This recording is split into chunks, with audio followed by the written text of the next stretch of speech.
The flight attendant's face went pale as little Jacinta stood up and said, "My father owns 3 airports. You just made the biggest mistake of your life." 30,000 feet in the air, on Flight AX-447, something unthinkable had just happened. Black passengers sat in their seats, staring down at their tray tables in disbelief. Each one held a single banana. Not a meal. Not even a snack box. Just a banana. While rows ahead, white passengers finished their herb-crusted chicken, their garlic mashed potatoes, their warm bread rolls and desserts. The message was clear. The insult was deliberate. And 17 people had just been told, in the cruelest way possible, that they were less than human. But Frances Whitmore, the senior flight attendant who'd served those bananas with a cold smile on her face, had no idea who she was dealing with. She had no idea that the 8-year-old girl in seat 2A wasn't just any passenger. She had no idea that one phone call was about to end her career, land her in federal prison, and cost her airline $12 million. What happened next didn't just change that flight. Changed everything. For the passengers who'd been humiliated. For the little girl who refused to stay silent. And for an entire airline industry that was about to learn a very expensive lesson about racism at 30,000 feet. If you want to see how an 8-year-old took down a racist flight attendant and made aviation history, hit that subscribe button right now because this story will leave you speechless. And here's my question for you. What would you have done if you witnessed this happening on your flight? Drop your answer in the comments below because we want to hear from you. This is the story of Jacinta Okonkwo. And trust me, you've never heard anything like it. Let me take you back to where this all began. Flight AX-447. Lagos to New York. 8 hours of flying over the Atlantic Ocean, and 7 of those hours had already passed. Most passengers were settling in for that final stretch, that last hour before landing where you start thinking about baggage claim and ground transportation and getting back to solid ground. But this wasn't going to be a normal landing. Not even close. In seat 2A first class sat Jacinta Okonkwo, 8 years old, traveling alone. Now, before you start worrying about an 8-year-old flying solo across the ocean, you need to understand who Jacinta was. This wasn't some scared little kid clutching a teddy bear and hoping for the best. Jacinta was the daughter of Samuel Okonkwo, one of the wealthiest agriculture moguls in the world. A billionaire who owned farmland across 4 continents and had built an empire from the ground up. And Jacinta? She was her father's daughter in every way. Sure. Observant. Mature far beyond her 8 years. While other kids her age were watching cartoons and playing video games, Jacinta was reading books about sustainable farming practices and asking her father questions about crop rotation and soil quality. She was flying to New York for a national science competition, representing her school, carrying herself with the kind of quiet confidence that made flight attendants assume she was older than she really was. She sat in that first-class seat with a book open on her tray table, occasionally glancing up to watch the cabin around her. She noticed things. Everything. The way the overhead lights flickered slightly in row 4. The businessman across the aisle who'd fallen asleep with his glasses still on. The hum of the engines that changed pitch ever so slightly when they hit different air currents. And she noticed Frances Whitmore. Frances was the senior flight attendant on this flight. 42 years old. 15 years with Apex Airlines. Blonde hair pulled back in a tight bun. Sharp features. And a smile that looked perfect from a distance but never quite reached her eyes. You know the type. The kind of smile that's been practiced in a mirror. The kind that says, "I'm here to help," but means, "I'm here because it's my job." Frances had been working first class for the entire flight, and if you were white and sitting in those premium seats, she was your best friend. Warm. Attentive. Always checking if you needed anything. Another drink? More snacks? An extra pillow? Frances was right there with that professional smile and that practiced courtesy that made you feel like you were the most important person on the plane. But Jacinta had been watching. And she'd noticed something. When Frances served the one black businessman in first class, a man in his 50s seated in 3C, that warmth disappeared. The smile stayed, but it became mechanical. Rigid. The kind of smile you give to a stranger you're forced to interact with but would rather not. Working alongside Frances was Linda Chin. 38 years old. Junior flight attendant. This was only her second year with Apex Airlines, and you could tell she was still learning the ropes. Linda was nervous by nature. The kind of person who triple-checked everything and apologized even when she hadn't done anything wrong. Asian American, petite, with kind eyes that darted around constantly, always making sure everything was in order, always worried she might make a mistake. Linda had been working the economy cabin for most of the flight, and that's where the real story of Flight AX-447 was about to unfold. See, economy class on this particular flight was packed. International routes from Lagos to New York always were. And this flight? The passengers in economy were predominantly black. Families visiting relatives in America. Business people heading to meetings. Students going to universities. A real cross-section of life, all crammed into those narrow seats with the limited legroom and the recycled air. Let me introduce you to some of them because these people matter. Their stories matter. Ruth Williams, 67 years old, sat in seat 14B. Ruth was a retired teacher who'd spent 40 years in the classroom, teaching literature to high school students in Lagos. She'd saved for 2 years to afford this trip. Her daughter had moved to New York 5 years ago, and Ruth's grandchildren, 2 beautiful kids she'd only seen in photos and video calls, were waiting for her at JFK Airport. Ruth was nervous about flying, had never been on a plane before this trip, but her excitement overrode her fear. She was finally going to hold those babies in her arms. 3 rows back in seat 17D, sat Michael Thompson. 45 years old. Businessman. Middle seat, which he hated, but the flight had been fully booked when he purchased his ticket. Michael ran an import-export company, and this trip to New York was crucial.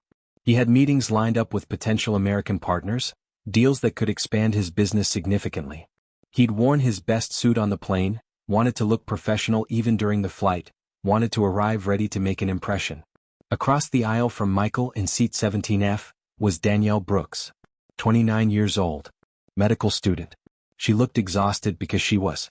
Danielle had just finished a brutal exam period at her university in Lagos, and she was flying to New York for a 3-month clinical rotation at a hospital in Brooklyn. She'd been studying for 72 hours straight before this flight, barely slept, running on coffee and sheer determination. All she wanted was to close her eyes and rest during this flight, maybe get a decent meal and prepare herself mentally for the challenges ahead. Further back in seat 22A, sat Jude Patterson, 52 years old. A pastor at a church in Lagos. Jude had a calm demeanor, the kind of presence that made people feel at ease.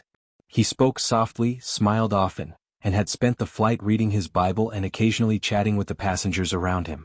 He was traveling to New York for a religious conference, where he'd be speaking about community outreach programs and faith-based education initiatives. And in seat 24C there was Lucas Grant, 34 years old. IT consultant. The kind of guy who got frustrated easily when things didn't work the way they were supposed to. Lucas was brilliant with computers, could solve complex technical problems in minutes, but had very little patience for inefficiency or poor service. He'd already complained twice during the flight about the Wi-Fi not working properly and his entertainment screen freezing. These were just 5 of the 17 black passengers sitting in economy class. 17 people, all with their own stories, their own reasons for being on this flight, their own hopes for what waited for them in New York. And 7 hours into this 8-hour flight, they were hungry. The meal service for economy class was supposed to have happened an hour ago, but there had been delays. Turbulence earlier in the flight. Some issue with the galley equipment. Frances had made an announcement apologizing for the delay, promising that meals would be served shortly. Up in first class, meanwhile, the passengers were enjoying their 3rd beverage service. Jacinta watched as Frances moved through the cabin with a cart, stopping at each row with that practiced smile.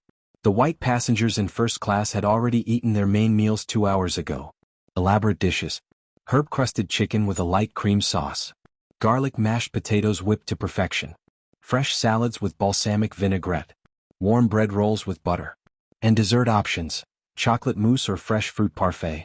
Now Frances was offering them more. Another round of drinks? Some cheese and crackers? Mixed nuts? The passengers in first class weren't even particularly hungry anymore, but Frances kept offering, kept checking, kept maintaining that attentive service. Jacinta watched all of this from seat 2A. She'd finished her own meal an hour ago, and she'd noticed the difference in how Frances treated her versus how Frances treated the black businessman in 3C. When Frances had served Jacinta, the smile had been genuine, the voice warm. When Frances had served the businessman, her entire demeanor had shifted. The tray had been placed down a little too quickly. No eye contact. No enjoy your meal, or let me know if you need anything else. Just a mechanical delivery and a quick retreat. The businessman hadn't said anything. He'd simply nodded, accepted his meal and started eating. But Jacinta had seen his jaw tighten. She'd seen the way his shoulders had tensed. He'd noticed the difference in treatment too. And then Frances and Linda entered the economy cabin with their carts. This was the moment everything changed. Frances took the lead, pushing her cart down the aisle. Linda followed behind with the beverage cart. The economy passengers perked up. Finally. The meal service. People folded up their tray tables, adjusted their seats, prepared to eat. But something was off. Jacinta couldn't see into economy from her first-class seat, but she could hear things. The tone of Frances's voice, distant and cold. The murmur of confused passengers. And she could see the way Linda kept glancing nervously toward the front of the plane, like she wanted to say something but didn't dare. Frances leaned close to Linda and spoke in a low voice. Not quite a whisper, but quiet enough that passengers wouldn't easily hear. She said, "I'll handle the distribution.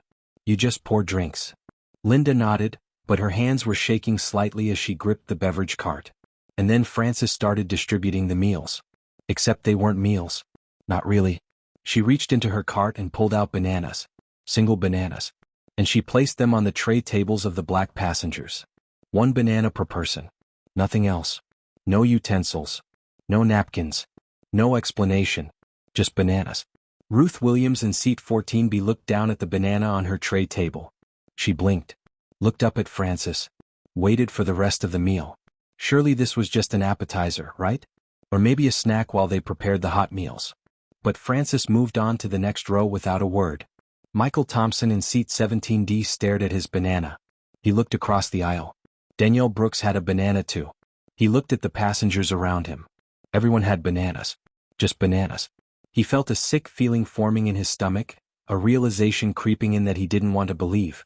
Jude Patterson in seat 22A closed his eyes when the banana appeared on his tray table. He took a deep breath. Kept his hands folded in his lap. Prayed silently for patience and understanding. Lucas Grant in seat 24C saw his banana and immediately his face flushed red. He looked up at Frances. He looked at the cart she was pushing. He could see meal trays stacked in that cart. Real meals. The same kind that had been served in first class. And Frances was placing bananas on every black passenger's tray table. Ruth Williams finally spoke up. Her voice was polite, confused, hopeful that this was just some mistake. "Excuse me, miss? Is this the meal service?" Frances turned to her with that cold smile. "That's what's available for this section." Ruth's face fell. "But I saw other passengers getting full meals earlier. I thought. Those were first-class meals, ma'am.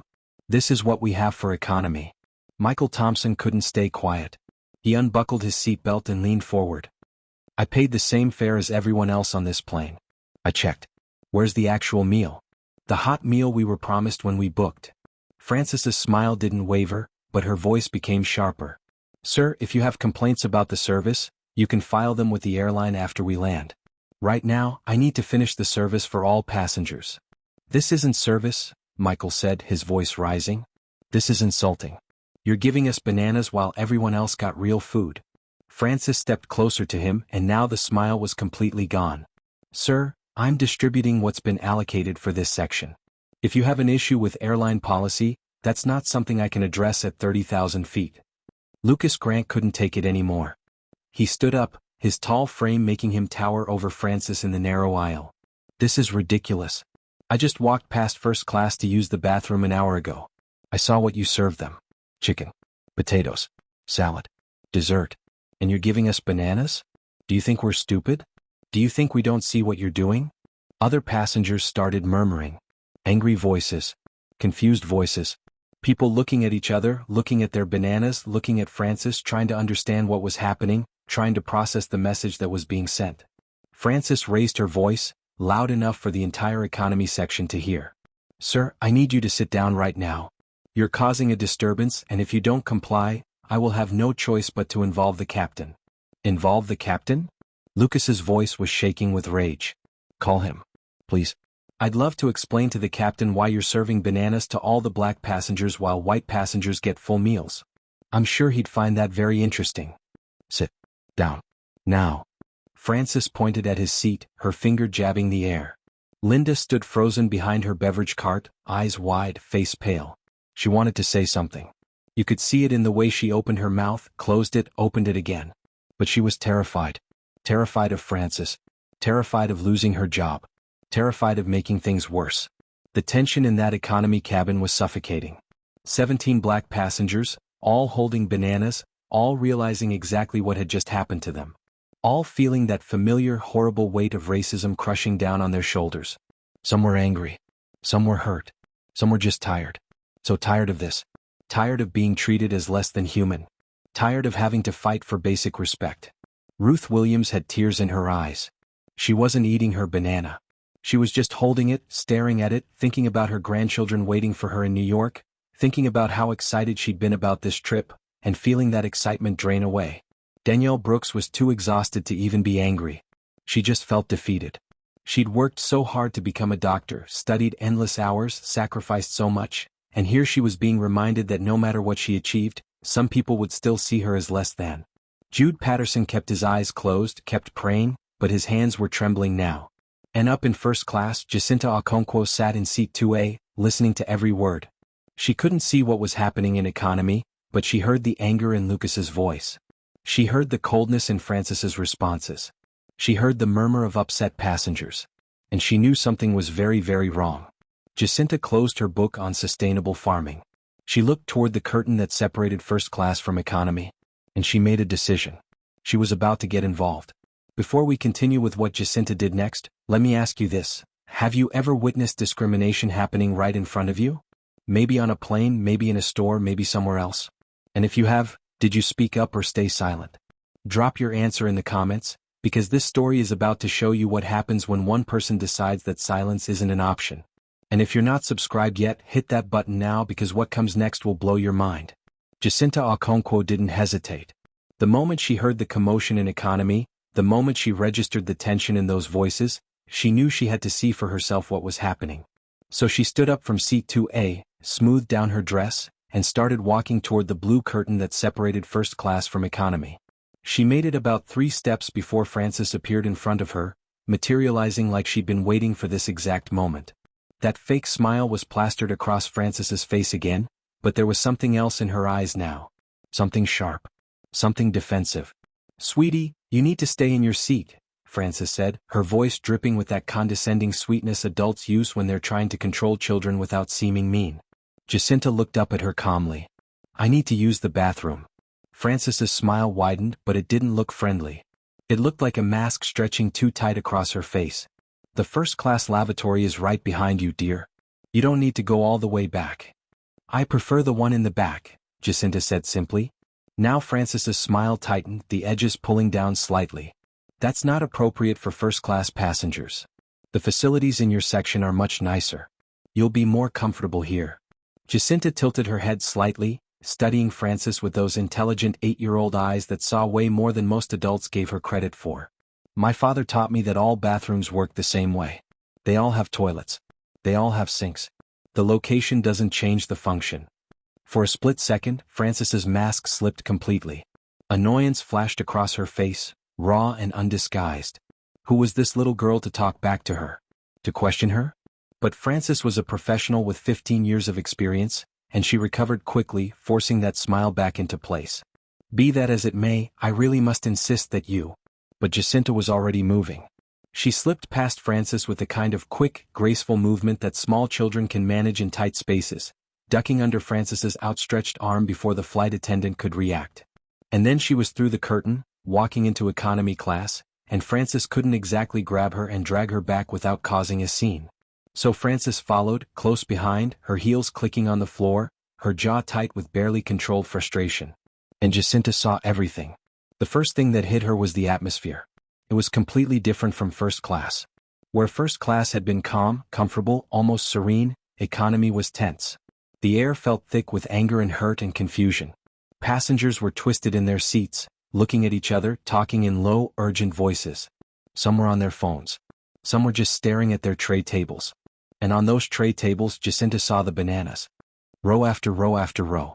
Black passengers holding single bananas. Some had already peeled them, eating mechanically, faces blank. Others hadn't touched theirs at all, just staring at them like they were trying to process what this meant. What message was being sent? But scattered throughout the cabin, maybe 1 in every 5 or 6 rows, were white passengers. And those white passengers had meal trays. Real meal trays. Jacinta could see the remnants of chicken and potatoes. Empty salad bowls. Crumpled napkins.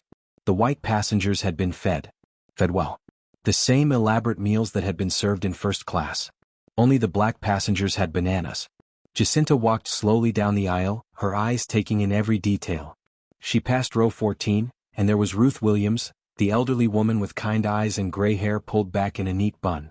Ruth was holding her banana, but she wasn't eating it. Her eyes were glistening with tears that she was trying hard not to let fall. She looked up as Jacinta passed, and for just a moment their eyes met. Ruth tried to smile at the little girl, but it came out as more of a grimace, and Jacinta saw the pain behind it.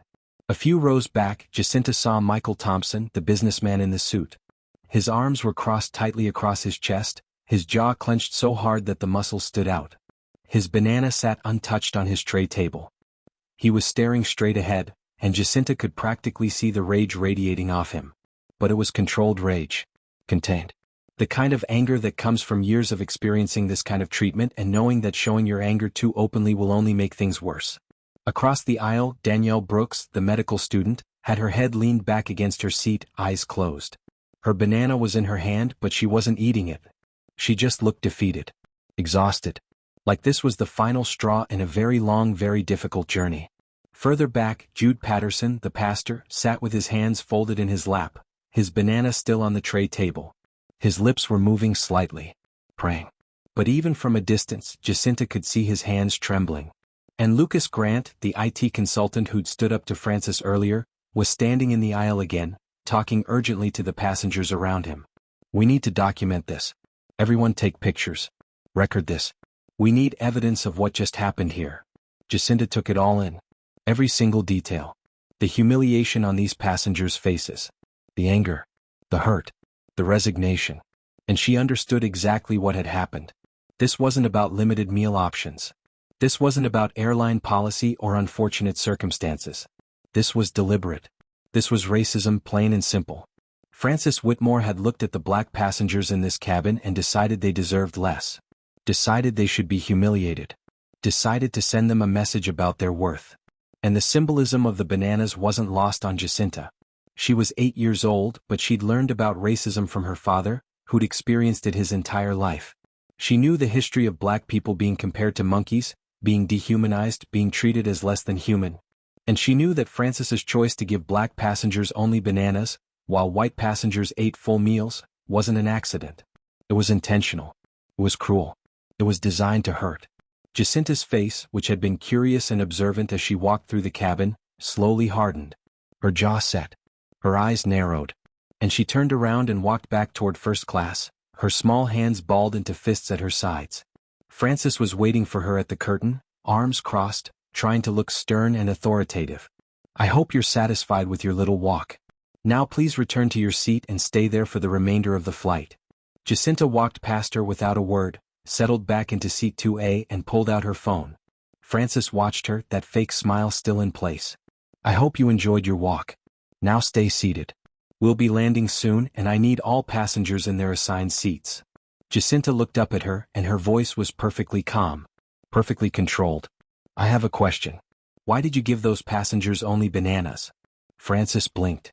She clearly hadn't expected a direct confrontation from an 8-year-old. "Excuse me?" "The passengers in economy," Jacinta said, her voice still calm but with an edge of steel that didn't belong in a child's voice. "The black passengers. You gave them bananas. Just bananas. While the white passengers got full meals. Why?" Frances's smile became strained and she leaned down, getting closer to Jacinta's eye level, speaking in that condescending tone adults use when they think children are too young to understand complex issues. "Little girl, meal distribution on an airplane is very complex. There are logistics involved, inventory management, timing considerations. You wouldn't understand." Jacinta's eyes didn't waver. "Try me. I'm 8, not stupid." Frances straightened up, her smile becoming more forced. "Fine. If you must know, we had limited meals. We didn't have enough for everyone. Choices had to be made about distribution." "Limited?" Jacinta's eyebrows rose. "That's interesting. Because when I walked past the galley on my way to economy, I counted 17 extra meal trays. They were stacked right there in the heated compartment. I could see them through the galley curtain. So if you had 17 extra meals and you served bananas to 17 black passengers, that doesn't sound like a supply problem. That sounds like a choice." Frances's face flushed red. The smile vanished completely. "You were snooping around the galley?" "I was observing," Jacinta corrected. There's a big difference. Snooping implies I was trying to find something hidden. But those meal trays weren't hidden. They were right there. Anyone who walked past could see them. You need to mind your own business, Frances hissed, her professional demeanor cracking. This doesn't concern you. It concerns me when I see people being treated unfairly, Jacinta said. My father taught me that injustice anywhere is a threat to justice everywhere. Martin Luther King Jr. said that. And what you did to those passengers is injustice. Frances was about to respond when Linda Chin appeared beside her, looking nervous and pale. Frances, maybe we should. Stay out of this, Linda, Frances snapped, not even looking at her junior colleague. This doesn't involve you. But Jacinta was done talking quietly. She'd seen enough. She'd heard enough. And she knew that the passengers in economy had been trying to speak up and had been shut down. So if they couldn't make their voices heard, she would. Jacinta stood up on her seat. Yes, on her seat. She climbed right up onto the cushion so she was elevated above everyone in first class so her voice would carry so every single passenger could see her and hear her.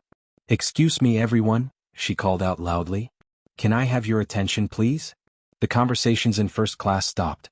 Passengers turned to look at this little girl standing on her seat. Some looked amused. Some looked confused. Some looked annoyed at the disruption. Sit down right now. Frances's voice was sharp, panicked. She reached for Jacinta's arm, but Jacinta stepped back on the seat, out of reach. My name is Jacinta Okonkwo, she announced, her young voice clear and strong. I'm 8 years old and I'm in 3rd grade. And I just walked through economy class. I just saw this flight attendant, Frances Whitmore, serve bananas, just single bananas and nothing else, to every single black passenger back there. Meanwhile, the white passengers in economy got full meals. The same meals we got up here in first class. Herb-crusted chicken. Garlic mashed potatoes. Salads. Bread. Dessert. But the black passengers? Just bananas. The cabin erupted. Gasps from the first-class passengers. Shocked murmurs. Some people stood up to look toward economy, trying to see for themselves. The curtain between first class and economy was pulled back as passengers craned their necks. And from economy, raised voices. The passengers back there had heard Jacinta. They'd heard this little girl standing up for them, saying out loud what they'd been trying to say, and now they had validation. Now they had a witness. Someone who'd seen the discrimination with fresh eyes and was willing to call it out. Everyone sit down. Frances was nearly shouting now, her face bright red, sweat beading on her forehead. This child is lying. This is completely inappropriate. Ruth Williams's voice, shaking but determined, carried from economy. That child is telling the truth. I'm sitting here holding a banana right now. That's all she gave us. Michael Thompson stood up in his row. We've been trying to say something for 20 minutes. She threatened to have the captain remove us if we didn't shut up. Lucas Grant, I've got photos. I took pictures of everything. The bananas, the meal trays on the white passengers' seats, all of it. Danielle Brooks, tears streaming down her face now. I paid $600 for this ticket and she gave me a banana. A single banana. Like I'm some kind of animal. Jude Patterson, his calm demeanor finally breaking. This is racism. Plain and simple. And we won't be silent about it. The cabin was in complete chaos now. Passengers shouting. Frances shouting back, trying to maintain control, trying to shut everyone down. First-class passengers demanding answers. Economy passengers demanding justice. And through it all, Jacinta stood on her seat, calm and collected, watching Frances Whitmore's world fall apart. Frances was spinning, trying to respond to everyone at once, her carefully constructed professionalism completely shattered. Everyone needs to calm down. This is a safety issue. I will involve the captain. Yes, please do, Jacinta said, her voice cutting through the chaos. Call the captain. I'd love to explain to him what I saw. And while you're at it, maybe you can explain why there are 17 extra meal trays in the galley that you chose not to serve. Frances pointed a shaking finger at Jacinta. You are in serious trouble, young lady. I'm going to report you to. To who? Jacinta interrupted. To my father? Please do. I think he'd be very interested in hearing about this flight. Frances turned desperately to Linda, who was standing frozen behind her, looking like she wanted to disappear into the floor. Linda, tell them. Tell them this girl is making this up. All eyes in the cabin turned to Linda Chin, the junior flight attendant. The nervous woman who'd been following Frances's orders all flight. The woman who'd known what Frances was doing was wrong but had been too afraid to speak up. Linda's hands were shaking. Tears were forming in her eyes. Her voice was barely above a whisper when she finally spoke, but in the sudden silence of the cabin, everyone heard her. Frances told me to only put bananas on the trays for certain sections. The cabin exploded again. Louder this time. Angrier. Frances's face went white, then red, then white again. She whirled on Linda. You're fired. Do you hear me? You're finished. I'll make sure you never work for another airline. I'm telling the truth, Linda said, her voice stronger now, tears streaming down her face. You told me exactly which rows to give bananas to. You pointed out which passengers. You said it was airline policy, but I knew it wasn't. I knew it was wrong. And I should have said something sooner. I should have stopped you. But I was scared. I was scared of losing my job, scared of making trouble, scared of you. But I'm not scared anymore. What you did was wrong. It was racist. And everyone on this plane deserves to know what really happened. Frances looked like she'd been slapped. She opened her mouth, closed it, opened it again. No words came out. She looked around the cabin wildly, seeing the disgust on the first-class passengers' faces, hearing the angry shouts from economy, seeing Jacinta standing on her seat with that calm, knowing expression. And Frances knew. She knew her career was over. She knew she'd been caught. She knew there was no way to spin this, no way to explain it away, no way to make 17 bananas served only to black passengers look like anything other than what it was. Discrimination. Racism. Cruelty. Jacinta pulled out her phone again, and this time Frances didn't try to stop her. Jacinta scrolled through her contacts, found the one labeled Daddy, and pressed call. The phone rang once, twice, and then a deep, powerful voice answered. Jacinta? Is everything all right? Jacinta looked directly at Frances as she spoke. Hi, Daddy. I'm fine. But we have a situation on flight AX447. And I think you need to know about it. Frances Whitmore's face went from red to completely pale. Because in that moment she realized she'd just made the biggest mistake of her life. And this story? It was just getting started. What would you do if you saw something like this happening on your flight? Would you speak up like Jacinta did, or would fear hold you back? Drop your answer in the comments, because the courage to speak up against injustice is something we all need to think about. And if you want to see what happened when Jacinta's billionaire father got involved, make sure you're subscribed, because the next part of this story is absolutely explosive. The phone rang in Jacinta's hand. Once, twice. The entire cabin had gone quiet, everyone watching this 8-year-old girl standing on her first-class seat with a phone pressed to her ear. Frances Whitmore stood a few feet away, her face pale, sweat now visible on her forehead, her carefully constructed world crumbling around her. And then Frances let out a nervous, mocking laugh. It was the kind of laugh people make when they're trying to regain control of a situation that's slipping away from them. Who are you calling? Your mommy? Are you going to tell on me? Jacinta didn't even look at her. Her eyes stayed focused on the middle distance, waiting for the call to connect. And when she did speak, her voice was perfectly calm, perfectly steady. My father. The phone clicked. A deep voice came through, rich and powerful even through the tiny speaker. Jacinta? Is everything all right? Just hearing that voice, you could tell this was a man used to being in charge. A man used to solving problems. A man who didn't waste time with small talk when something was important. His first words weren't hello, or how's the flight? They were checking on his daughter's safety. That told you everything you needed to know about Samuel Okonkwo. Hi, Daddy, Jacinta said, and for the first time since this whole situation started, she sounded like an 8-year-old girl. Her voice softened slightly, relaxed slightly, the way children's voices do when they hear their parent and know that help is coming. I'm fine. But we have a situation on flight AX447. What kind of situation? Samuel's voice sharpened immediately. Alert, focused, and Jacinta told him. Everything. Methodically, calmly, like she was giving a report in school. She described how Frances had served elaborate meals to the white passengers in first class and economy.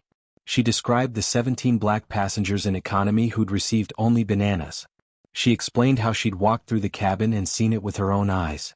She listed names: Ruth Williams, Michael Thompson, Danielle Brooks, Jude Patterson, Lucas Grant, and 12 others whose seat numbers she'd memorized. She described Frances's responses when confronted, the threats to involve the captain, the dismissive attitude, the condescension. She described how Linda Chen had finally admitted the truth, that Frances had specifically instructed her which passengers should receive bananas. And through it all, Jacinta's voice stayed calm. No crying. No hysteria. Just facts. Clear, undeniable facts. The passengers in the cabin listened in stunned silence. Some of the first-class passengers who'd been skeptical, who'd thought maybe this was just some misunderstanding being blown out of proportion by an imaginative child, now heard the details and realized this was real. This had actually happened. On their flight. Right in front of them. When Jacinta finished, there was a long pause on the other end of the line. And when Samuel Okonkwo spoke again, his voice had changed. It was colder now. Harder. The voice of a man who'd built an empire from nothing and wasn't about to let anyone disrespect his daughter or anyone else on his watch.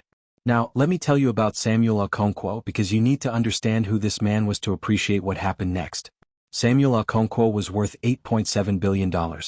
Not million. Billion. With a B. He'd started with a single farm in Nigeria 40 years ago, barely scraping by, working 18-hour days in fields under the brutal sun. But he had a vision. He understood that agriculture wasn't just about growing crops. It was about logistics, distribution, technology, sustainability. He'd built his empire farm by farm, country by country, until he owned agricultural operations across 4 continents. His company supplied grain to major food manufacturers worldwide. His innovations in sustainable farming had revolutionized how crops were grown in drought-prone regions. But Samuel wasn't just a farmer who got lucky. He was a brilliant businessman who diversified his investments strategically. He owned real estate, technology companies. And yes, he owned significant shares in several airlines including Apex Airlines. 18% to be exact. Which made him not just an investor but a board member. Someone with real power in how the airline operated. Samuel had experienced racism his entire life. Growing up in Nigeria, then expanding to Europe and America, he'd faced discrimination at every turn. People who'd assumed he was uneducated because of his accent. Business partners who'd tried to cheat him because they thought he wouldn't understand complex contracts. Banks that had refused him loans. Investors who'd laughed at his proposals. He'd overcome it all through sheer determination, brilliant strategy, and an absolute refusal to accept being treated as less than. And he'd raised his daughter with one core principle: when you see injustice, you speak up. Always. No matter how uncomfortable it makes you. No matter who you're confronting. Silence in the face of wrong is agreement with that wrong. And now someone had targeted his daughter's flight. Had humiliated 17 people in front of her. Had thought they could get away with blatant racism at 30,000 feet. Samuel's voice came through the phone, cold and controlled. Jacinta, baby girl, put the flight attendant on the phone. The one who did this. Frances, you said her name was? Yes, Daddy. Frances Whitmore. Put her on. Jacinta held out the phone toward Frances. My father would like to speak with you. Frances's face went through several emotions in rapid succession. Confusion. Dismissiveness. Annoyance. She clearly thought this was going to be some overprotective parent she could smooth talk, maybe apologize to, deflect blame, make some excuse about airline policy and move on. She took the phone with a condescending smile, the kind that said she dealt with difficult passengers and their families all the time. Sir, I understand your daughter is upset, but she's exaggerating the situation. What happened was simply. Samuel's voice cut through her explanation like a knife. My daughter doesn't exaggerate. She's the most honest person I know. When she tells me something happened, it happened exactly as she described. Now, I'm going to ask you one time. What is your full name? Frances blinked, thrown off by the directness. Frances Whitmore. I'm a senior flight attendant with Apex Airlines. I've been with the company for 15 years and I can assure you that. Frances Whitmore, Samuel repeated, and the way he said it, slowly, deliberately, like he was committing it to memory, made Frances stop talking. Are you aware of who I am, Frances? You're Jacinta's father? I'm Samuel Okonkwo. Does that name mean anything to you? Frances's expression flickered. Uncertainty crept in. I'm not sure. Let me educate you then, Samuel said, and his voice was like ice. I own 18% of Apex Airlines. I sit on the board of directors. I've been an investor in this airline for 7 years. I've attended every shareholders' meeting. I've reviewed every quarterly report. I've helped shape policy decisions that affect every employee in this company, including you. The color drained from Frances's face. Her hand holding the phone started to tremble. Are you still there, Frances? Why, yes, sir. Her voice had lost all its confidence. Good. Now let me tell you what else I am. I'm the chairman of the Okonkwo Foundation, which donated $4 million last year to civil rights organizations. I'm a member of the board for 3 different anti-discrimination advocacy groups. And I have a legal team of 47 attorneys who specialize exclusively in discrimination cases. They've won settlements totaling over $200 million in the past 5 years alone. Frances was shaking now. Other passengers could see it. Her hands trembling. Her face pale and sweating. She tried to speak, but only a small sound came out. Frances, I want you to think very carefully about the next words that come out of your mouth, Samuel continued. Because everything you say right now is being heard by my daughter, by multiple witnesses on that flight, and I guarantee you that within the hour, this conversation will be reviewed by my legal team. So I'm going to ask you directly, did you serve bananas, and only bananas, to the black passengers in economy class while serving full meals to white passengers? Silence. Frances's mouth opened and closed, but no words came out. I'm waiting for an answer, Frances. There were limited meals. We had to make choices about distribution. Her voice was weak, desperate. That's not what I asked. I asked you a yes or no question. Did you serve bananas only to black passengers while white passengers received full meals? Yes or no? The inventory was a logistical. Yes or no, Frances? More silence. And then, barely audible, there may have been some discrepancy in distribution. That's not a denial, Samuel said, and there was something almost satisfied in his tone. Like a lawyer who'd just gotten a witness to admit to something crucial. That's an admission. You just admitted to discriminating against 17 passengers based on their race. On an international flight. Which is a violation of federal law, by the way. Title VI of the Civil Rights Act of 1964. Discrimination in programs or activities receiving federal financial assistance. Airlines receive federal funding. This isn't just an employment issue, Frances. This is a federal crime. Frances's legs seemed to give out slightly. She grabbed the back of a seat to steady herself. I didn't mean, it wasn't like that. Save it for the lawsuit, Samuel said, his voice like a judge delivering a sentence. Because here's what's going to happen next, Frances Whitmore. In approximately 3 minutes, I'm going to call the captain of that aircraft and explain the situation. I'm going to recommend that you be removed from service immediately and confined for the remainder of the flight. Then I'm going to call my legal team and have them begin drafting a lawsuit against Apex Airlines for $10 million on behalf of every passenger you discriminated against. $10 million. Frances could barely get the words out. That's what discrimination costs, Frances. That's the price tag on treating human beings as less than human. And then, because I sit on the board of directors, I'm going to recommend at the next board meeting that Apex Airlines terminate your employment and cooperate fully with federal investigators. Because the Department of Transportation is going to be very interested in this case. I'll make sure of it. Frances was crying now. Not quiet tears but full sobbing. Her carefully constructed facade, her 15 years of professional experience, her authority, all of it stripped away in a matter of minutes by a phone call with a man she'd never met. And finally, Samuel said, I'm going to call every news outlet I have relationships with. CNN, BBC, Al Jazeera, The New York Times, The Guardian. They're all going to hear about Flight AX447 and what happened today. About how a senior flight attendant thought she could humiliate black passengers and get away with it. About how my 8-year-old daughter had more courage and integrity than any adult on that plane. This story is going to be everywhere, Frances. And your name, your face, your actions, they're going to be part of the public record forever. Frances dropped the phone.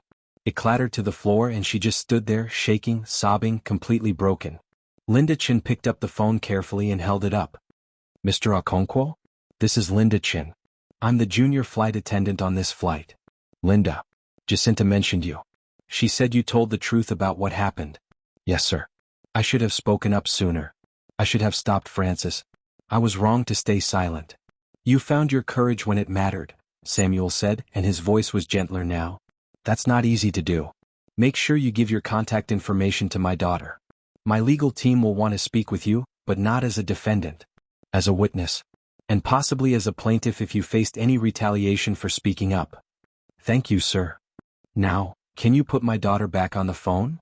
Linda handed the phone back to Jacinta, who'd climbed down from her seat and was standing calmly in the aisle, watching everything unfold. Hi, Daddy. Baby girl, are you safe? Do you feel threatened or scared? No, Daddy. I'm fine. Good. I'm calling the captain right now. This situation will be handled immediately. Frances Whitmore will be removed from service. And then I'm calling our lawyers. Every single person who was discriminated against will be compensated. They will see justice. I promise you that. What about the passengers, Daddy? They're still hungry. They didn't get real meals. Samuel's voice softened even more. Tell Linda to serve them the extra meals immediately. All 17 of them. And tell Linda that she has authorization from a board member to use first-class resources if needed. No one on that flight goes hungry. No one is treated as less than. Do you understand? Yes, Daddy. I'm proud of you, Jacinta. So proud. You saw something wrong and you spoke up. That takes real courage. Most adults don't have that kind of courage. But you do. Your mama and I raised you right. You taught me to choose discomfort over silence, Jacinta said quietly. That's right. And you chose well today. Now, I need to make some phone calls. I'll see you when you land. I'll be waiting at the gate. Okay, Daddy. I love you. I love you too, baby girl. More than you'll ever know. The call ended. Jacinta pocketed her phone and looked up at Linda. My father said you should serve the real meals to the passengers in economy immediately. All 17 of them. And you have authorization from a board member to use first-class resources if you need more meals. Linda nodded, tears streaming down her face. I'll do it right now. And then things moved fast. 2 minutes later, the intercom crackled to life. A male voice, calm and authoritative, filled the cabin. Ladies and gentlemen, this is Captain Rodriguez speaking. I want to address a situation that has come to my attention regarding the cabin service on this flight. I have been informed of serious allegations of discriminatory behavior by a member of our flight crew. Effective immediately, Frances Whitmore has been removed from active service and will be confined to the crew rest area for the remainder of this flight. Linda Chen will be taking over all cabin service responsibilities. On behalf of myself, my crew and Apex Airlines, I want to offer my deepest apologies to any passengers who experienced discriminatory treatment during this flight. This behavior does not represent the values of Apex Airlines, and it will be addressed with the utmost seriousness. If any passenger wishes to speak with me directly about this matter, please let the flight crew know, and I will make myself available as soon as we land safely. Thank you for your patience and understanding. The moment the announcement ended, the cabin erupted in applause. First class. Economy. Everyone. The sound thundered through the aircraft, passengers clapping, some standing, some shouting approval. Frances Whitmore stood frozen in the aisle, face bright red, tears streaming down her cheeks, mascara running, completely humiliated. The co-pilot emerged from the cockpit, a tall man with a serious expression. He didn't say a word to Frances, just gestured toward the back of the plane. Frances walked, head down, sobbing, past all the passengers she'd served throughout the flight, past all the people who were now looking at her with disgust and contempt. As she passed through economy, some passengers actually booed. Others just stared at her with hard, cold expressions. Michael Thompson, the businessman, stood up in his seat. How does it feel, Frances? How does it feel to be humiliated in front of everyone? Frances didn't answer. She just kept walking until she disappeared into the crew rest area at the back of the plane. The door closed behind her. And that was the last time anyone on flight AX-447 saw Frances Whitmore. Linda Chen immediately got to work. She opened the galley, pulled out the 17 extra meal trays that Jacinta had spotted earlier, the meals that had been sitting there all along, the meals that could have been served but had been deliberately withheld, and she loaded them onto her cart. And then Linda did something remarkable. She personally delivered each meal to each of the 17 black passengers who'd been discriminated against. And with each meal, she apologized. Not a corporate apology. Not a scripted sorry for the inconvenience response. A real apology. Looking each passenger in the eye. Voice breaking with emotion. She placed a full meal tray in front of Ruth Williams, the retired teacher. Ma'am, I am so sorry. What happened to you was wrong. It was cruel. And I should have stopped it immediately. I was a coward and I'm sorry. Ruth looked at the meal, the herb-crusted chicken, the garlic mashed potatoes, the fresh salad, the warm bread roll, the dessert, and tears started flowing down her cheeks. But she reached out and squeezed Linda's hand. Thank you for finding your courage. It's not easy to speak up. But you did it when it mattered. Linda moved to Michael Thompson. Placed his meal down carefully. Sir, I'm so sorry. You deserved better. Every passenger on this flight deserved better. Michael looked at her for a long moment, then nodded slowly. You did the right thing by telling the truth. Thank you. To Danielle Brooks, the exhausted medical student. I'm sorry. You're going to be an amazing doctor. Don't let people like Frances make you doubt your worth. Danielle smiled through her tears. You just restored my faith in humanity. Thank you. To Jude Patterson, the pastor. I'm sorry, sir. I should have remembered my own values and spoken up sooner. Jude nodded peacefully. God bless you, child. It takes courage to admit when we're wrong. You've been forgiven. To Lucas Grant, who'd been so angry earlier. I'm sorry for not backing you up when you confronted Frances. You were right. You were absolutely right. Lucas shook his head slowly. You came through in the end. That's what matters. And so it went, passenger by passenger, apology by apology, meal by meal. By the time Linda finished, she was crying openly, but there was something like relief on her face. Like she'd been carrying a terrible weight and had finally been able to set it down. The passengers in economy ate their meals. Some ate quickly, ravenously, because they were genuinely hungry. Others ate slowly, savoring not just the food but the dignity of finally being served properly.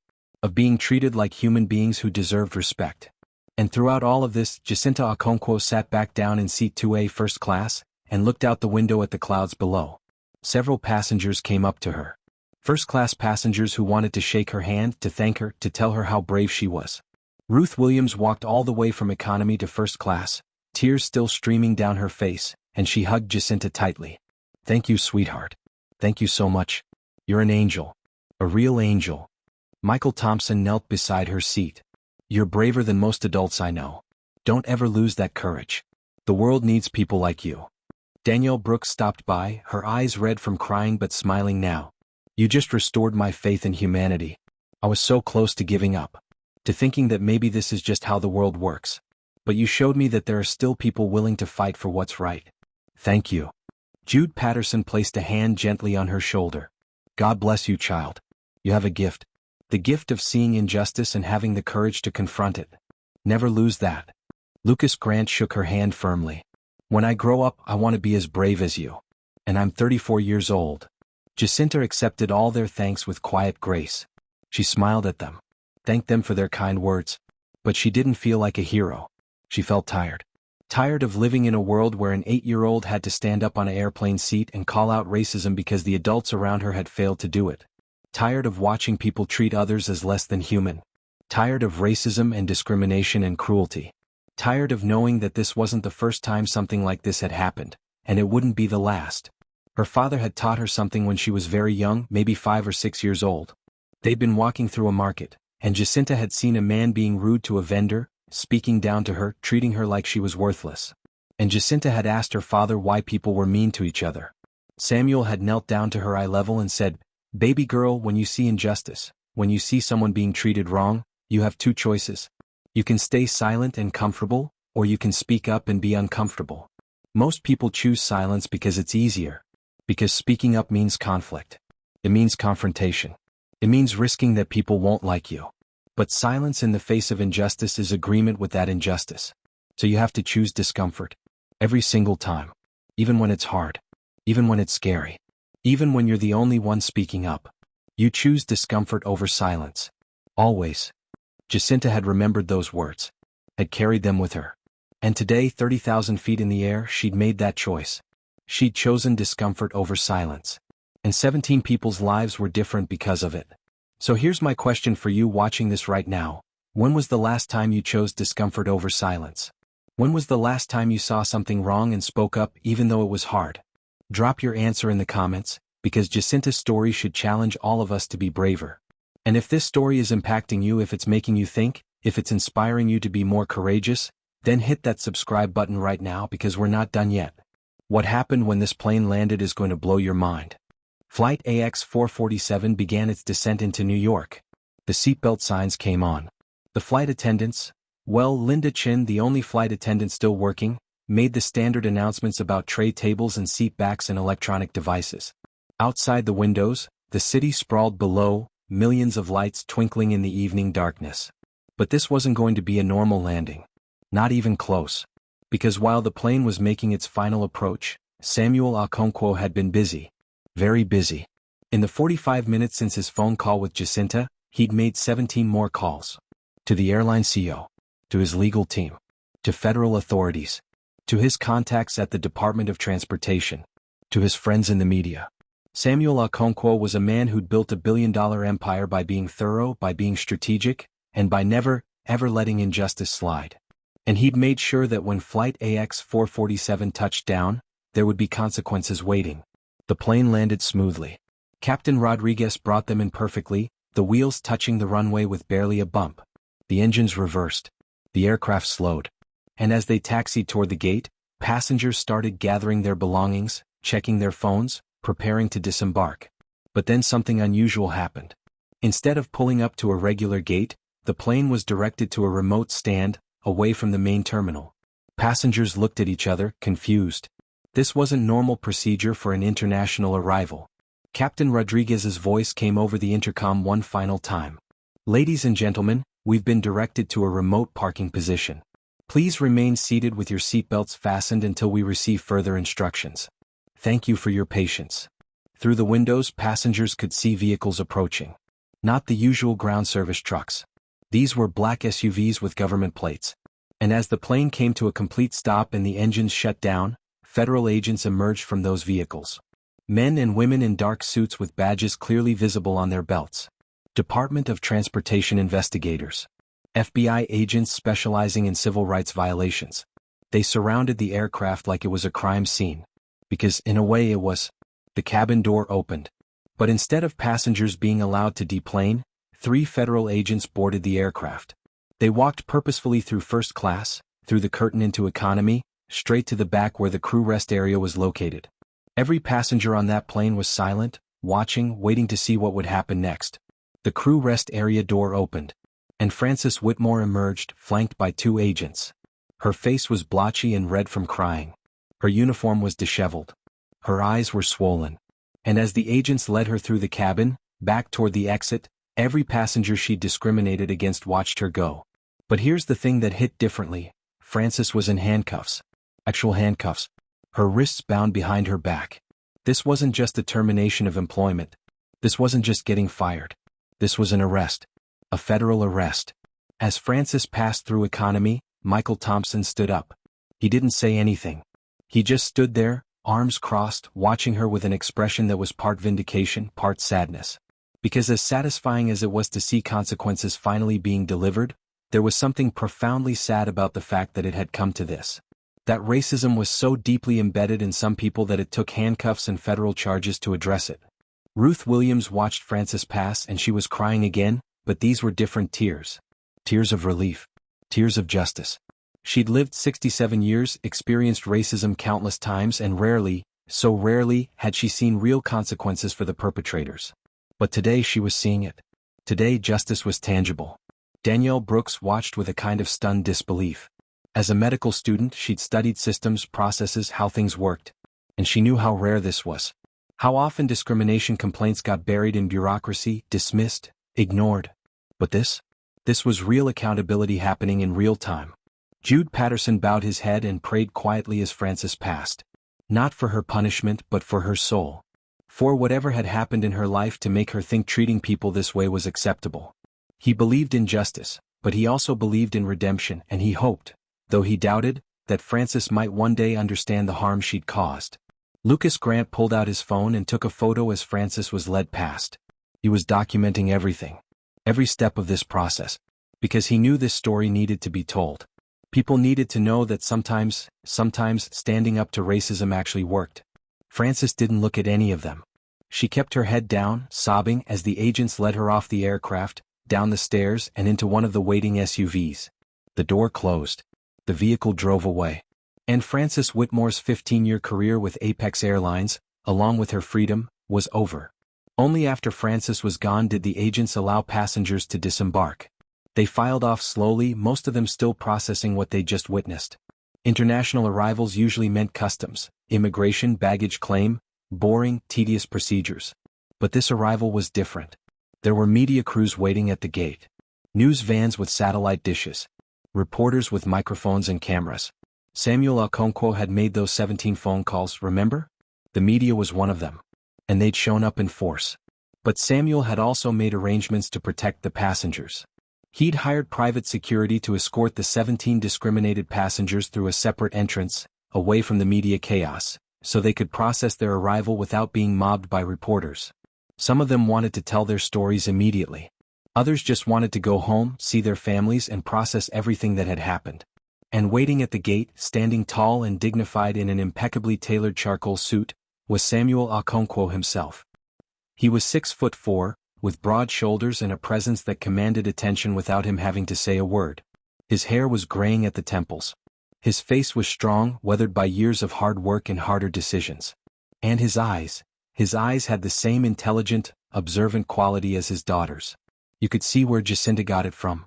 The moment Jacinta came through the gate, pulling her small rolling suitcase behind her, Samuel's stern expression melted. He dropped to one knee right there in the middle of JFK Airport, not caring about the custom suit or the floor or who was watching. He opened his arms and Jacinta ran into them.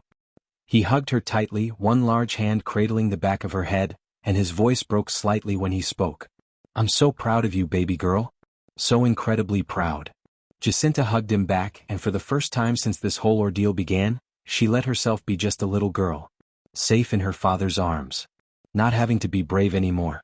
Not having to stand up to adults or call out injustice or carry the weight of 17 people's dignity on her 8-year-old shoulders. "I did what you taught me, Daddy," she said quietly. "I chose discomfort over silence." Samuel pulled back slightly, looked at her face and smiled. There were tears in his eyes. "You did more than that. You showed courage that most adults don't have. You changed lives today. You know that, right?" Jacinta nodded slowly. "Come on," Samuel said, standing up and taking her hand. "Let's get you home. Your mama's been worried sick. She's been watching the news, and when she heard what happened, she wanted to fly out here immediately." "Is she mad at me?" Samuel laughed, a deep, rich sound. "Mad? No. She's proud. Terrified that something might have happened to you, but proud. So proud." As they walked through the airport, Jacinta pulling her suitcase, Samuel carrying her backpack, they passed by some of the other passengers from the flight. Ruth Williams was there with her daughter and 2 grandchildren. When she saw Jacinta, she immediately came over, the grandchildren in tow. "This is the girl I told you about," Ruth said to her family. "This is Jacinta. She saved us today." The grandchildren, maybe 5 and 7 years old, looked at Jacinta with wide eyes. And the older one asked, "Are you a superhero?" Jacinta smiled shyly. "No. I'm just a girl who said something when something needed to be said." Ruth hugged her again. "Thank you. I'll never forget what you did." And then Samuel did something that would become important later. He pulled out his phone and took a photo of Ruth with her family and Jacinta. "Mrs. Williams, I'd like to stay in touch if that's all right with you. My legal team is going to be representing all the passengers who were discriminated against today. We're going to make sure you're compensated. And more importantly, we're going to make sure this never happens again." Ruth nodded, tears streaming down her face. "Thank you, Mr. Okonkwo. Thank you so much." Samuel collected contact information from Ruth and the other passengers he encountered. Michael Thompson, Danielle Brooks, Jude Patterson, Lucas Grant, all 17 of them. Because Samuel Okonkwo didn't just make phone calls and then move on. He followed through. He took care of business. And he'd promised his daughter that these people would see justice, which meant he would personally ensure that promise was kept. 3 days later, Samuel Okonkwo filed a lawsuit. Not a small one. Not a quiet settlement negotiation. A full, public $10 million lawsuit against Apex Airlines on behalf of all 17 passengers who'd been discriminated against on Flight AX447. The lawsuit was comprehensive. It cited Title VI of the Civil Rights Act of 1964, which prohibits discrimination based on race, color, or national origin in programs receiving federal financial assistance. It cited the Air Carrier Access Act.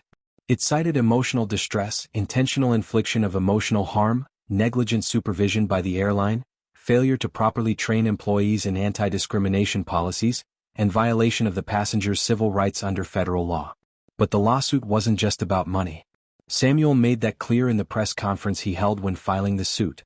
Standing at a podium with his legal team behind him and several of the discriminated passengers beside him, Samuel spoke directly into the cameras with that same controlled fury that had been in his voice on the phone with Frances. "This lawsuit is about accountability," he said. "It's about sending a message that racism has consequences. Real consequences. Not just a slap on the wrist. Not just an apology and some sensitivity training. Real, tangible consequences that hurt. Because that's the only way institutions learn. When it costs them. When it hits their bottom line. When their shareholders start asking questions. When their stock price drops. That's when change happens." He paused, looking directly into the camera. "My daughter is 8 years old. She shouldn't have had to stand up on an airplane seat and call out discrimination because the adults around her failed to do it. But she did. And now I'm following through on the promise I made to her and to those 17 passengers. Justice will be served.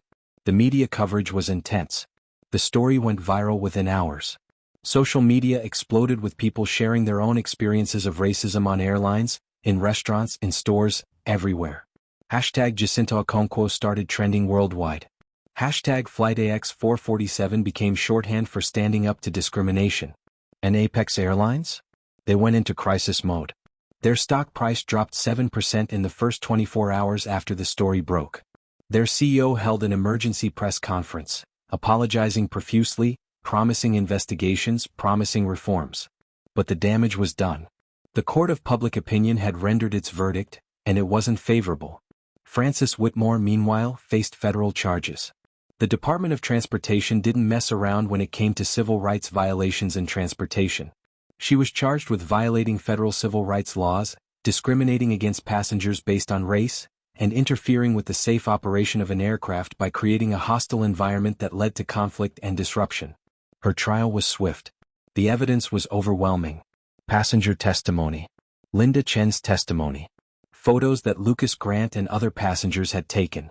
The phone recording that Samuel's legal team had obtained of Frances's conversation with Samuel. Even the flight data recorder showed the unusual activity and commotion that had occurred during the meal service. Frances's defense attorney tried to argue that she'd made a mistake in judgment, that she hadn't intended to discriminate, that the banana distribution had been a misunderstanding about inventory management. But no one bought it.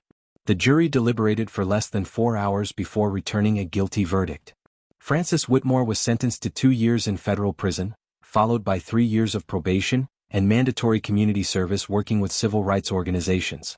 The judge, in delivering the sentence, said something that made headlines: "Racism is not a mistake. It's a choice. And choices have consequences." Linda Chen's story took a different turn.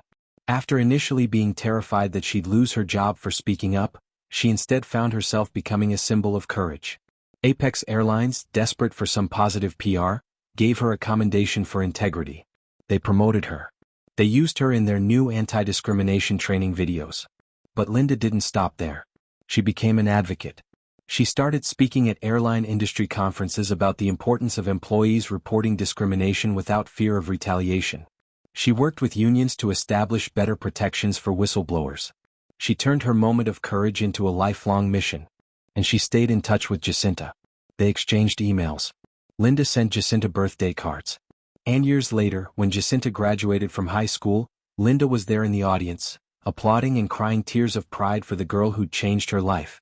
6 months after the lawsuit was filed, Apex Airlines settled. They didn't want this going to trial, didn't want months of damaging testimony and media coverage. They agreed to pay $12 million. Yes, $12 million. $2 million more than Samuel had originally demanded. Each of the 17 passengers received compensation. The amounts varied based on individual circumstances and emotional distress, but every single person received at least $400,000. Some received more. Ruth Williams used her settlement to pay off her daughter's mortgage and set up college funds for her grandchildren. Michael Thompson expanded his business. Danielle Brooks paid off her medical school loans. Jude Patterson donated a significant portion to his church's community programs. Lucas Grant invested his settlement and used the returns to fund scholarships for students from marginalized communities. But the settlement wasn't just about money. It included mandatory reforms. Apex Airlines had to implement comprehensive anti-discrimination training for all employees. They had to establish an independent oversight committee to review discrimination complaints. They had to create a fund to support passengers who experienced discrimination. They had to publicly report their progress annually for 5 years. Samuel made sure those reforms were real, not just words on paper. As a board member, he personally oversaw their implementation. He made sure the training was substantive, not just a checkbox exercise. He made sure the oversight committee had teeth, real power to investigate and recommend consequences. And the impact went beyond Apex Airlines. Other airlines, terrified of becoming the next viral discrimination story, rushed to update their own policies. The Department of Transportation issued new guidance on handling discrimination complaints. Congress held hearings. Legislation was proposed to strengthen protections for airline passengers. One 8-year-old girl's decision to speak up had rippled out into systemic change. 6 months after the settlement, Samuel hosted a dinner. He rented out a private room at one of the finest restaurants in New York and invited all 17 passengers from Flight AX-447. He wanted them to come together to celebrate not just the legal victory but their collective courage, their willingness to speak up, their refusal to accept being treated as less than human. They all came. Ruth Williams with her family. Michael Thompson. Danielle Brooks, who by now was excelling in her clinical rotations. Jude Patterson. Lucas Grant. All 17 of them, plus their families, filling the room with laughter and conversation and joy. And Samuel hired a photographer to capture the moment. A formal group photo of all 17 passengers together, smiling, arms around each other, united by their shared experience and their shared victory. That photo was framed and hung in Samuel's office. A massive office on the 43rd floor of a gleaming tower in Lagos, with floor-to-ceiling windows overlooking the city. His office was filled with mementos of his life's work. Photos of his farms across 4 continents. Awards for agricultural innovation. Framed articles about his business successes. But the photo from that dinner held a place of honor on the wall directly behind his desk. So anyone who came into his office would see it immediately. And sometimes, when Samuel was working late, reviewing contracts or planning strategies or making decisions that would affect thousands of people, he would turn in his chair and look at that photo. At those 17 faces. At the visible joy and relief and triumph in their expressions. And he would remember why he did what he did. Why he'd built his empire. Why he'd fought so hard to succeed. Not just for wealth. Not just for power. But for moments like this. For the ability to protect people who needed protecting. To fight injustice when he saw it. To use his resources to make the world a little more fair, a little more just. One day, about a year after the incident, Jacinta came into her father's office. She was 9 now, a little taller, a little older, but still that same observant, intelligent girl. She stood looking at the photo on the wall for a long time. "You changed their lives," Samuel said quietly, coming to stand beside her. Jacinta shook her head. "I just did what was right." Samuel smiled and put his hand on her shoulder. "That's exactly why the world needs more people like you, baby girl. Most people know what's right. But knowing and doing are 2 different things. You did what was right even when it was uncomfortable. Even when it was scary. Even when you were the only 8-year-old on a plane full of adults. That's not just doing what's right. That's courage. That's leadership. That's changing the world." Jacinta looked up at him. "Do you think things will really change, Daddy? Or will this just happen again somewhere else?" Samuel knelt down to her level, the way he always did when they had important conversations. "Both," he said honestly. "Things will change because of what you did. Airlines are different now. More careful. More accountable. But yes, discrimination will happen again somewhere else to someone else. Because racism doesn't disappear after one lawsuit or one viral story. It's deeply rooted. It takes generations to dig out." "Then what's the point?" Jacinta asked, frustrated. "If it's just going to keep happening, why did we fight so hard?" "Because every fight matters," Samuel said firmly. "Every time someone speaks up, it gets a little easier for the next person to speak up. Every time there are real consequences, institutions think twice before allowing discrimination. Every time a story like yours goes viral, it educates people who maybe didn't understand how prevalent racism still is. Change doesn't happen all at once, baby girl. It happens in moments. In individual decisions to speak up instead of staying silent. In lawsuits that set precedents. In 8-year-old girls who refuse to accept injustice." Jacinta thought about that for a long moment. Then she nodded slowly. "So we keep fighting." "We keep fighting," Samuel agreed. "Always. Because that's what people like us do. We don't accept the world as it is. We fight to make it what it should be. And here we are, at the end of this story. But it's not really the end, is it? Because stories like this don't end. They ripple out into the world, touching lives, inspiring courage, creating change." Jacinta Okonkwo was just 8 years old when she stood up on an airplane seat and called out racism. 8 years old when she refused to stay silent while 17 people were humiliated. 8 years old when she understood something that many adults never learn. That silence in the face of injustice is agreement with that injustice. She was small. She was young. She was just one person on a plane full of adults. But she changed everything. For 17 passengers who got justice. For an airline that had to reform its practices. For an industry that had to take discrimination seriously. For millions of people who heard her story and were inspired to be braver, to speak up more, to refuse to accept injustice. Sometimes the smallest voices carry the loudest truth. Sometimes an 8-year-old girl has more courage than all the adults around her. Sometimes one person standing up makes all the difference. And that day, 30,000 feet in the air on flight AX447, one little girl refused to stay silent. And the world became a little bit better because of it. So let me ask you one final question. What injustice have you been staying silent about? What wrong have you witnessed but haven't spoken up against? What discrimination have you seen but told yourself wasn't your business? Because Jacinta's story should challenge all of us to be braver, to speak up more, to choose discomfort over silence. Drop your answer in the comments. Share your story. And if this story moved you, if it inspired you, if it made you think differently about courage and justice and standing up for what's right, then make sure you're subscribed to this channel. Because we need more stories like this. We need more reminders that ordinary people can do extraordinary things. We need more examples of courage in action. Subscribe now and let's keep telling these stories together.